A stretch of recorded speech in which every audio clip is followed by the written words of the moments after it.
വട്ടവടയിൽ നിന്ന് ഇറങ്ങിയ ഞങ്ങൾ പിന്നെ പോയത് സൂര്യനെല്ലിയിലാണ്. അവിടെ ഒരു ദിവസം രാത്രി ഞങ്ങൾ സ്റ്റേ ചെയ്തു കേട്ടോ. പിന്നെ രാവിലെ 4:30 നമ്മൾ കൊളുക്കുമല കാണാനായിട്ട് നമ്മൾ ട്രക്കിങ് ബുക്ക് ചെയ്തിട്ടുണ്ടായിരുന്നു.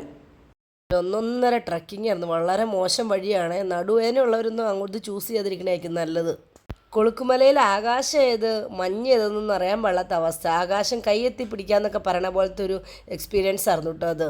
അത്യാവശ്യം നല്ല തണുപ്പായിരുന്നു അവിടെ. അതുപോലെ തന്നെ നല്ല തിരക്കും. നമ്മളൊരു 5:45 ആയിട്ട് അവിടെ എത്തിയിട്ട് നമ്മൾ വെയിറ്റ് ചെയ്യുമായിരുന്നേ സൂര്യൻ ഉദിച്ചു വരുന്നത് കാണാനായിട്ട്. എന്ത് ഭംഗിയാണെന്നറിയാമോ, മഞ്ഞിൻ്റെയും മേഘങ്ങളുടെയും നടുക്കുന്ന് ഇങ്ങനെ സൂര്യൻ ഇങ്ങനെ പൊങ്ങി വരുന്ന കാണാനായിട്ട്. ജീപ്പ് ഓടിച്ച ആൾ പറഞ്ഞിരുന്നേ കേരളത്തിലെ ഏറ്റവും നന്നായിട്ട് സൂര്യൻ ഉദിച്ചു വരുന്നത് കാണാൻ പറ്റുന്ന കൊളുക്കുമലയിൽ നിന്നാണ്.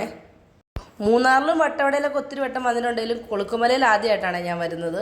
നോക്കി ആ കോട ഇങ്ങനെ ഒരു മലയെ തട്ടി വേറൊരു മലയിലേക്ക് പോണ കാണാൻ നല്ല രസമാണ്. കൊളുക്കുമലയിൽ നിന്ന് ഇറങ്ങി നമ്മൾ കുറച്ച് ദൂരം വണ്ടിയിൽ ഇങ്ങ് വന്നതിന് ശേഷം കടുവ വാ തുറന്നിരിക്കണ പോലത്തെ ഒരു സ്ഥലമുണ്ട് അവിടെ നമ്മൾ കയറിയായിരുന്നേ. ആൻമരിയ കലിപ്പിലാണെന്നുള്ള ദുൽഖറിൻ്റെ സണ്ണി വെയിൻ്റെയൊക്കെ ഒരു സിനിമയില്ലേ, ആ സിനിമ പിടിച്ചത് ഈ ഭാഗത്താണ്. സിനിമയല്ല, സിനിമയുടെ ക്ലൈമാക്സ്. ഭയങ്കര അപകടം പിടിച്ച വഴിയാണ്. അതിൻ്റെ 2 വശത്തായിട്ടും കാണുന്ന വലിയ താഴ്വരകളും. അതിൻ്റെ താഴ്ഭാഗത്ത് നമുക്ക് പിടിക്കാനൊന്നും പറ്റത്തില്ല. നല്ല ഭംഗിയുള്ള പൂക്കളുണ്ടായി നിൽക്കുന്നുണ്ട് കേട്ടോ, വലിയ മരങ്ങളിൽ. പിന്നെ ഒരു 9 മണിയൊക്കെ ആയപ്പോഴത്തേക്കും നമ്മൾ തിരിച്ച് വന്ന് സൂര്യനെല്ലിയിലെത്തി. അവിടുന്ന് നമ്മൾ ഫുഡൊക്കെ കഴിച്ചിട്ട് ഒരു 11:30 നമ്മൾ റൂം വെക്കേറ്റ് ചെയ്ത് ഇറങ്ങിയിട്ട് നമ്മൾ തിരിച്ച് നാട്ടിലോട്ട് പോവുകയാണ്. അപ്പോൾ ഇത്രേ ഉള്ളൂ നമ്മുടെ ഹൈ റേഞ്ചിൽ അല്ലെങ്കിൽ ഇടുക്കിയിലെ യാത്രാവിശേഷങ്ങളൊക്കെ.